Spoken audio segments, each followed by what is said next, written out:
ಮನೆ ಡಿ.ಕೆ. ಶಿವಕುಮಾರ್ ಮನೆ ನೀರ್ನ ಮತ್ತು ವಿದ್ಯುತ್ ತೆಗಿತೀವಿ ಅಂದ್ರೆ ವಿಭಿನ್ನ ಹೋರಾಟಗಳನ್ನ ಮಾಡ್ತೀವಿ. ವಿಭಿನ್ನ ಊಜ್ಗಳಲ್ಲಿ ಅಷ್ಟೇ ಅಲ್ಲ, ವಿಭಿನ್ನ ಹೋರಾಟಗಳನ್ನ ಸರ್ಕಾರ ಎದುರಿಸಬೇಕಾಗುತ್ತೆ.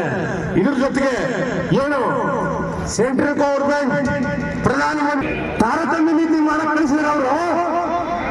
ಏನು ಮೋದಿ ಅವರು ತಾರತಮ್ಯ ನೀತಿ ಮಾಡಕ್ ಕಳಿಸಿದಾರ?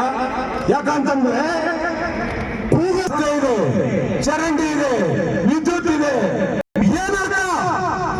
ಏನು ಮೋದಿ ವಸ್ತು ಮಾಡ್ಕೊತಿರೋರಲ್ಲ, ಏನು ಅಲ್ಲಿ ಪ್ರತಿಯೊಬ್ಬರಿಗೂ ಕೂಡ ಎಲ್ಲ ಸವಲತ್ತುಗಳು. ಹಾಗಂದ್ರೆ ಏನ್ ತಮಿಳ್ನಾಡು ಹೋಗಿ ಸೇರ್ಕೋಬೇಕಾ ನಾವು? ಇಲ್ಲಿ ಕರ್ನಾಟಕ ಯಾಕಿಲ್ಲ? ಅರಣ್ಯ ಅಧಿಕಾರಿಗಳವರಲ್ಲ ಮತ್ತು ಅರಣ್ಯ ಮಂತ್ರಿಗಳವರಲ್ಲ ಸೆಂಟ್ರಲ್ ಗೌರ್ಮೆಂಟ್ ಅವರು ಮತ್ತು ನಮ್ಮ ಗೌರ್ಮೆಂಟ್ ಅರಣ್ಯ ಮಂತ್ರಿಗಳು ಏನ್ ತಿಂತಾ ಇದಾರೆ ಅವರು? ಏನು ಒಟ್ಟಿಗೆ ಅವರು ಅನ್ನ ತಿನ್ನಲ್ವಾ? ರೈತರು ಅನ್ನ ತಿನ್ನಲ್ವ ಅವರು? ಯಾಕೆ? ಏನೇ ಆಗಲಿ ನಾವು ನೀರು ಮತ್ತು ಇದನ್ನ ಬಿಡದೆ ಹೋಗಲ್ಲ. ಯಾಕಂತಂದ್ರೆ ಅಷ್ಟು ಸಮಸ್ಯೆ.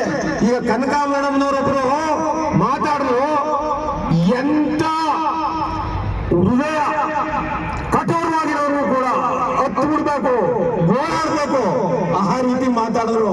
ಇದು ಮುಟ್ಟಿನ ಸಿದ್ದರಾಮಯ್ಯ, ಮುಟ್ಟಿನ ಮೋದಿ ಅವ್ರಿಗೆ ಅರಣ್ಯ ಇಲಾಖೆಯವರು